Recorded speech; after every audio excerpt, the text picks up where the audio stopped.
नमस्कार विद्यार्थियों, आप सभी का एक बार फिर से आपके अपने YouTube channel Shri Vivek classes पर स्वागत है।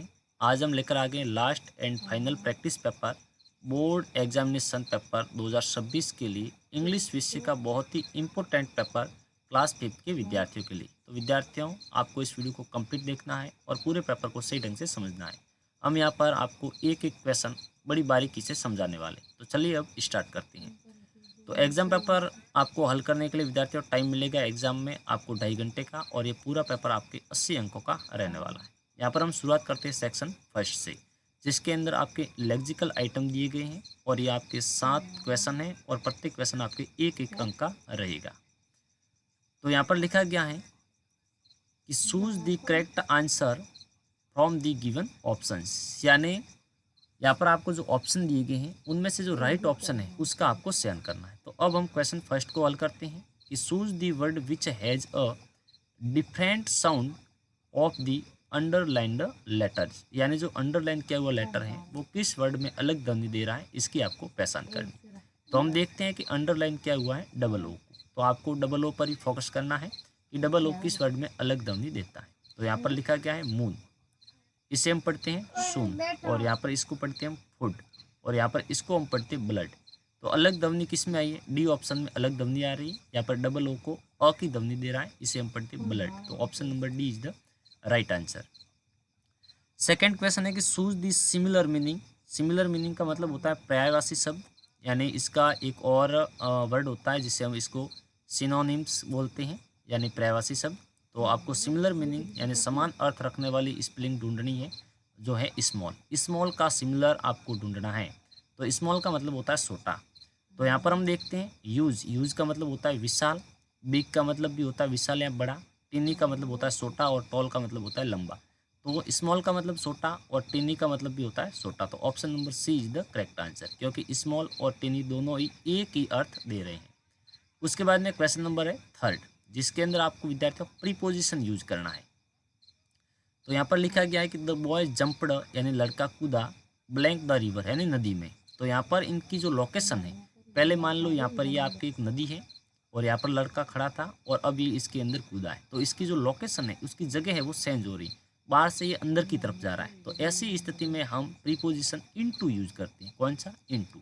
और यदि कोई वस्तु पहले से किसी अन्य वस्तु के दायरे में रहती, मान लो ये कमरा है और इसके अंदर कोई वस्तु है, कोई टीचर है, स्टूडेंट है, या और कोई वस्तु पहले से अंदर है, तो ऐसी स्थिति के लिए हम प्रीपोजिशन इन यूज करते हैं। तो इसके अंदर हमारे कौन सा, तीसरे में कौन सा ऑप्शन राइट हो जाएगा? सी ऑप्शन करेक्ट हो जाएगा, इनटू। ऑन का प्रयोग हम एक नाउन दूसरे नाउन के ऊपर होता है, एक दूसरे को टच होते करते हैं, तो ऐसी स्थिति में हम ऑन का प्रयोग करते हैं। अंडर का मतलब नीचे होता है और ओवर का मतलब ऊपर होता है, लेकिन एक दूसरे को टच नहीं करते हैं।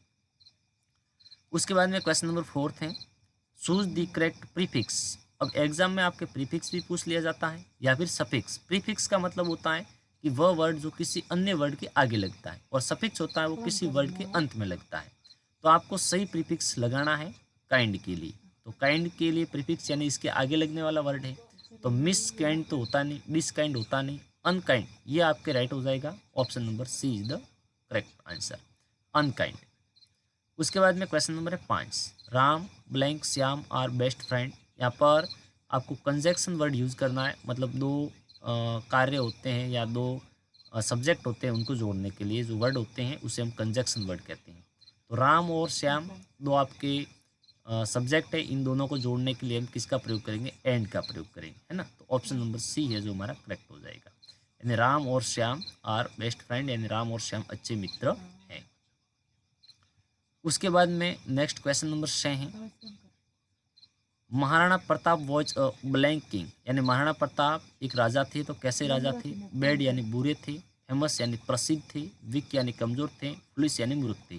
तो आपको पता है कि महाराणा प्रताप है वो एक फेमस किंग थे। तो ऑप्शन नंबर बी है वो हमारा करेक्ट हो जाएगा।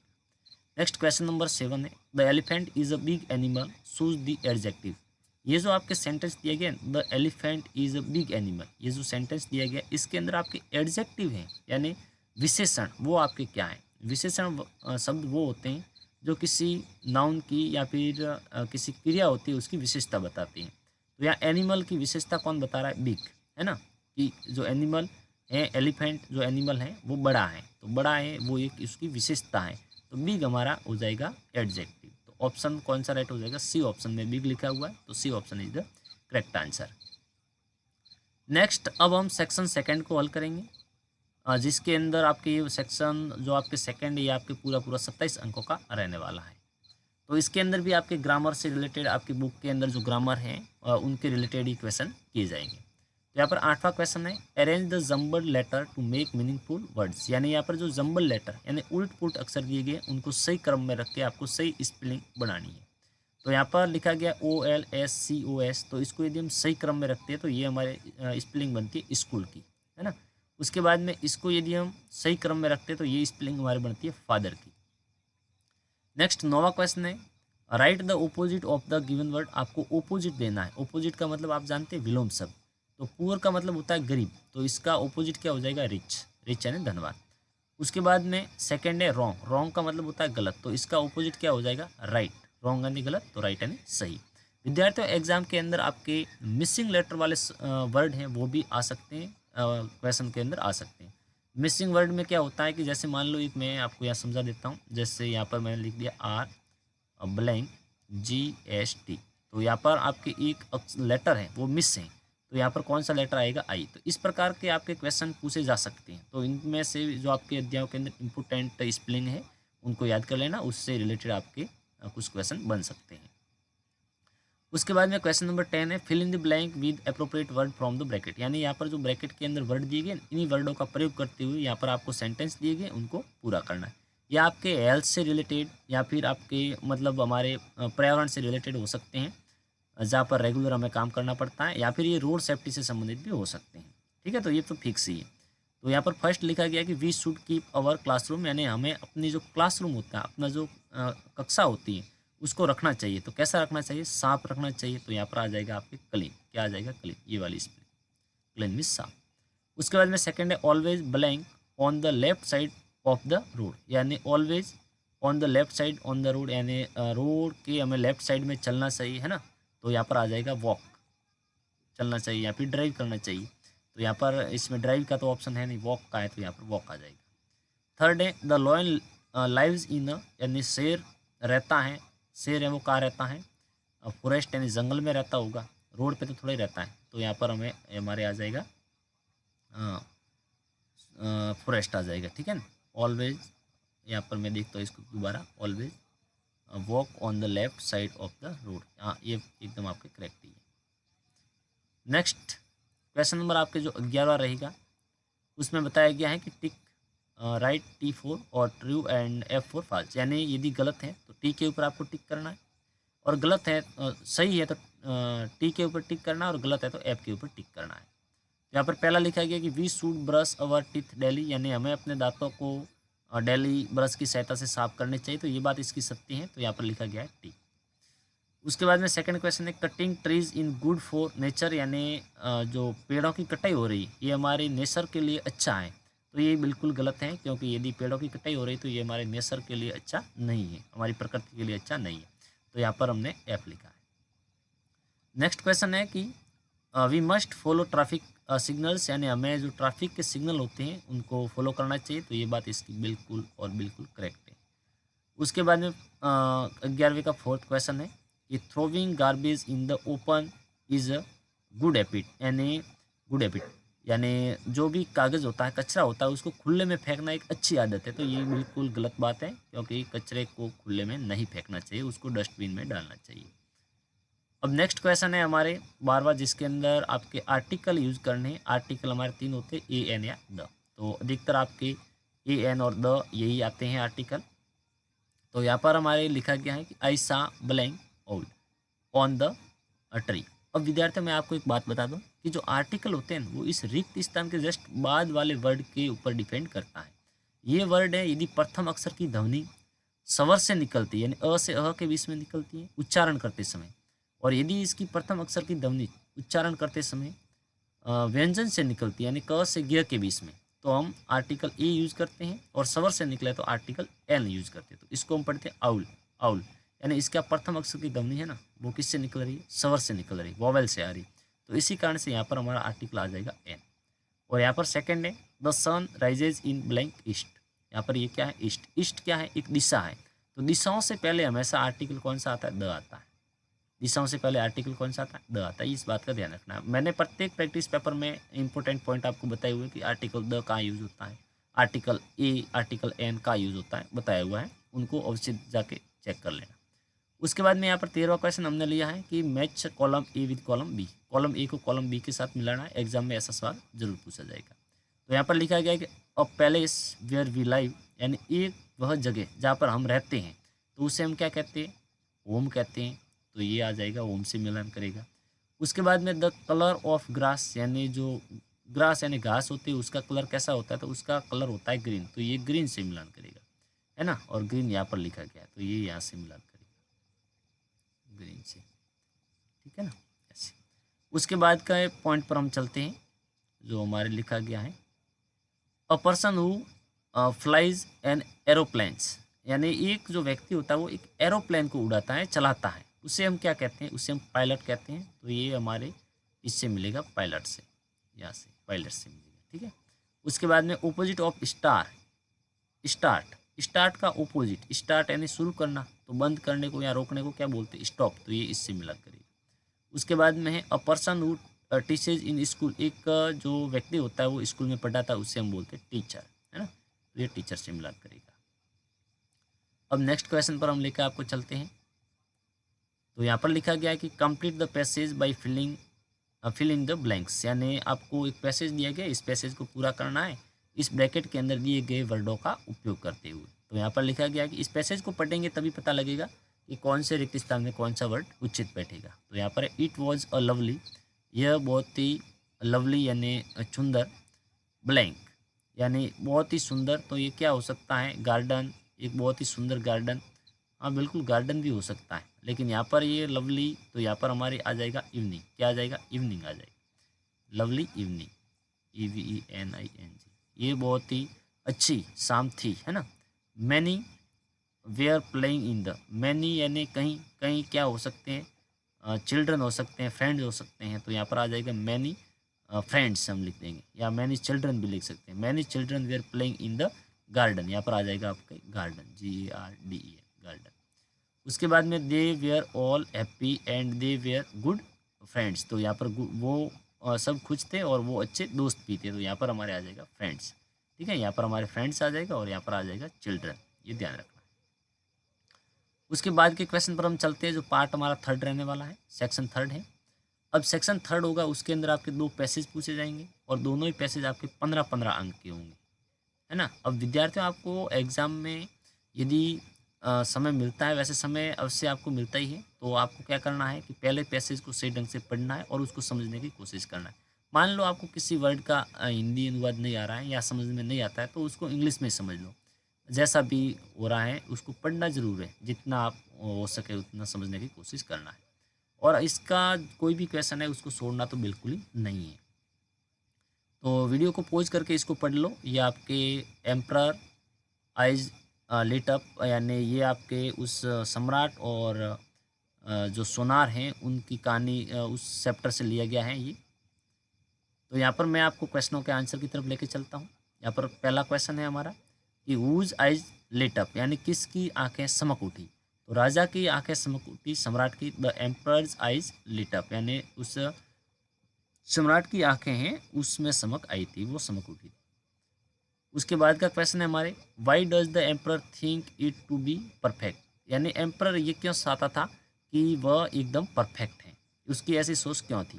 तो the emperor think it to be perfect because, क्योंकि he can tell who in his kingdom is wise and who is not, यानी इससे वो पता लगाना चाहता था कि भाई उसके राज्य में कौन तो बुद्धिमान है और कौन मूर्ख है ना।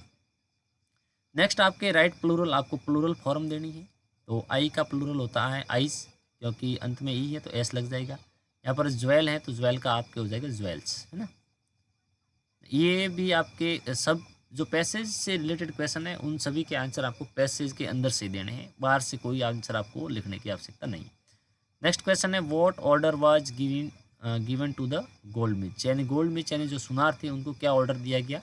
तो the emperor ordered the goldsmith to begin their work on the magical crown, यानी उन्होंने ऑर्डर दिया कि आप मैजिकल क्राउन है वो बनाना स्टार्ट कर दीजिए। नेक्स्ट क्वेश्चन है where did the goldsmith set up a workshop. Where यानी कहाँ, goldsmith set up a workshop यानी जो सोनार थे उन्होंने दुकान है, सोनार की जो दुकान है वो कहाँ पर सेट की, कहाँ पर लगाई, तो उन्होंने वो महल में ही लगाई थी। The goldsmith set up a workshop in the palace, है ना, महल में ही उन्होंने दुकान को सेटअप किया था। Next question right the opposite, यहाँ पर भी आपको ओपोजिट देना है। तो इंड का मतलब होता है अंत, तो शुरू करने को हम बोलते हैं बिगन, जो पैसेज के अंदर ही स्पेलिंग आई हुई है। इम्प्टी का मतलब होता है खाली, तो भरे हुए को बोलते हैं फुल। अब नेक्स्ट क्वेश्चन पर चलते हैं, जो 18वीं का फर्स्ट क्वेश्चन है why did they ask to more gold and jewels.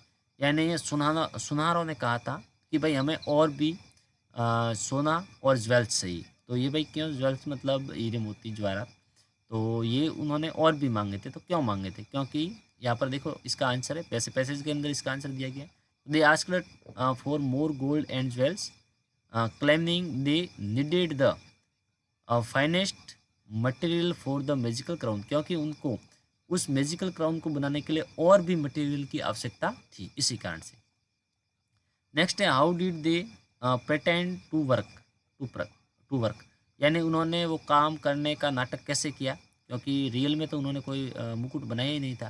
तो they pretend to work by hammering and waving air day and night even thought they had nothing in their hands, यानी उन्होंने ऐसे ही हवा के अंदर हाथ हिलाए और हथौड़ा भी चलाया ताकि राजा और लोग समझ सके कि भाई ये रियल में एक ऐसा क्राउन बना रहे हैं, लेकिन उनके हाथ में रियल में कुछ नहीं था। नेक्स्ट थर्ड क्वेश्चन है right the similar word. Similar word का मतलब आपको पहले ही पता है, पर्यायवाची शब्द होता है। तो यहाँ पर है कैरियस, कैरियस का आपके प्लूरल हो जाएगा एगर, और सॉरी प्लूरल नहीं सिमिलर वर्ड। और उसके बाद में इंटेलिजेंट, इंटेलिजेंट का सिमिलर वर्ड हो जाएगा वाइज। ठीक है, इन सभी का इंटेलिजेंट का वाइज दोनों का ही अर्थ सेम है, और इसी प्रकार से करियस का मतलब एगर होता है। ठीक है, ये भी दोनों आपके सिमिलर वर्ड है। उसके बाद में आपके 19 से 21 तक क्वेश्चन है, जिसमें भी आपके एक छोटा सा पैसेज दिया गया, इस पैसेज को पढ़ना है और आपको क्वेश्चनों के आंसर करने हैं। तो यहाँ पर ये पैसेज रहेगा आपके कुछ इस टाइप से, वीडियो को पॉज करके एक बार पढ़ लें। ये खीर वाले चैप्टर से लिया गया है। अब मैं आपको डायरेक्ट क्वेश्चनों के आंसर की तरफ लेके चलता हूँ। तो पहला क्वेश्चन इसमें दिया गया है how long did they wait after mixing everything together. How long did they wait यानी उन्होंने लंबे समय तक इंतजार, सभी वस्तुओं को मिलाने के बाद में उन्होंने लंबे समय तक इंतजार क्यों किया। तो they waited until the kheer was cooked, यानी उन्होंने कहाँ तक इंतजार किया कि जब तक खीर पक न जाए तब तक उन्होंने सभी वस्तुओं को मिक्स करके इंतजार किया। उसके बाद में सेकंड क्वेश्चन है which thing where taken out. Which things where taken out यानी उसमें कौन कौन सी वस्तुओं को टेकन आउट किया। तो यहाँ पर देखो अबिक, पान, समराइज, sugar and milk were taken out, यानी इन सभी को उन्होंने मिलाया, मिक्स किया था। नेक्स्ट है पैसेज के अंदर से आपको प्लूरल लिखना है। तो लीफ का मतलब होता है पत्ती, बहुत सारी पत्तियाँ होती है तो उसको हम बोलते हैं लीव्स। और इंग्रेडिएंट का आपके प्लूरल हो जाएगा, ओनली फॉर एस लगेगा, इंग्रेडिएंट्स। ठीक है,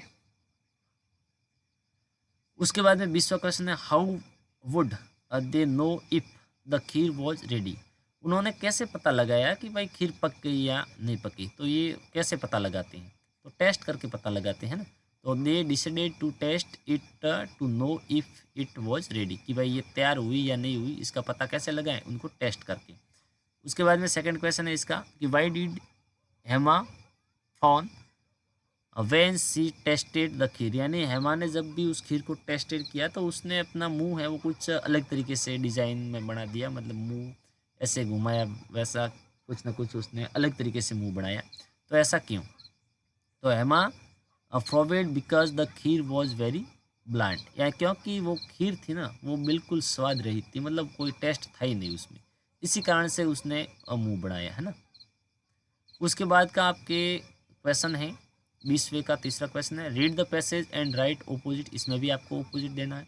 अब एग्जाम के अंदर ओपोजिट पूछ लिया जा सकता है, आपके ओपोजिट जेंडर पूछ लिया जा सकता है, आपको नंबर इसके अंदर से पूछ लिया जा सकता है कि सिंगुलर नंबर से प्लूरल नंबर बनाओ, वन वर्ड पूछ लिया जा सकता है। तो ये इस प्रकार से क्वेश्चन बनते हैं एग्जाम में पूछे जा सकते हैं। तो स्मॉल का मतलब छोटा होता है, तो बिग का मतलब बड़ा होता है, क्योंकि ये इसका ऑपोजिट है। उसके बाद में कलरलेस, तो इसका ऑपोजिट हो जाएगा आपके कलरफुल। उसके बाद में 21वें का फर्स्ट क्वेश्चन है, हु लव्स धनिया लीव्स, यानी धनिया की पत्तियां को कौन पसंद करता था? तो दीदी है, वो धनिया की पत्तियों को पसंद करती थी। अब नेक्स्ट क्वेश्चन पर हम चलते हैं।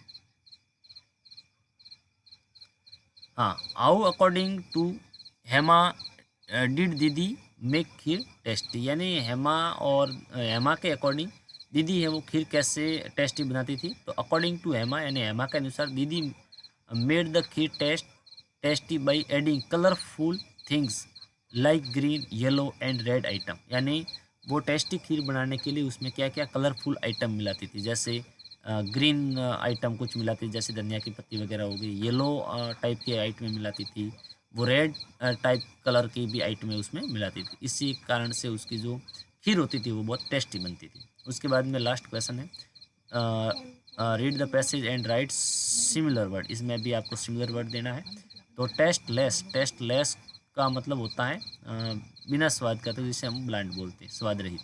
उसके बाद में ट्रबलेट, तो इसका अर्थ होता है वॉरिड, यानी चिंतित, ठीक है। उसके बाद में बच्चों 22वां 23वां या फिर 24वां 25वां, वैसे आपके 22 क्वेश्चन ही पूछे जाएंगे एग्जाम पेपर में। यहाँ पर मैंने एक क्वेश्चन और ऐड किया था आपके प्रैक्टिस को मजबूत करने के लिए। तो आपके जो 22वां क्वेश्चन है उसके अंदर या तो आपको एक लेटर लिखना होगा या फिर एक एप्लीकेशन। तो इनके ऊपर मैंने अलग से एक पूरी प्लेलिस्ट तैयार की हुई है, आप उस प्लेलिस्ट में जाकर उनको देख लेना। जो आपको हमारे इस वीडियो के डिस्क्रिप्शन बॉक्स में लिंक न उपलब्ध हो तो हमारे चैनल पर जाकर कोर्स सेक्शन या प्लेलिस्ट सेक्शन में जाकर देख लेना। और उसके बाद में एक क्वेश्चन आपके आएगा जिसमें आपको एक चित्र दिया हुआ होगा, उस चित्र को देखकर आपको या तो 4 सेंटेंस लिखने होंगे या फिर आपको कोई भी एक स्टोरी जिसके अंदर रिक्त स्थान छोड़ी हुई होगी, उस रिक्त स्थानों की पूर्ति करनी होगी। तो इन दोनों में से भी आपको एक करना है, ये अथवा में रहेगा और ये भी आपके अथवा में ही रहने वाला है। तो इनके ऊपर भी मैंने अलग से प्लेलिस्ट तैयार की हुई है, आप वहाँ जाकर इसे ज़रूर चेक कर लेना।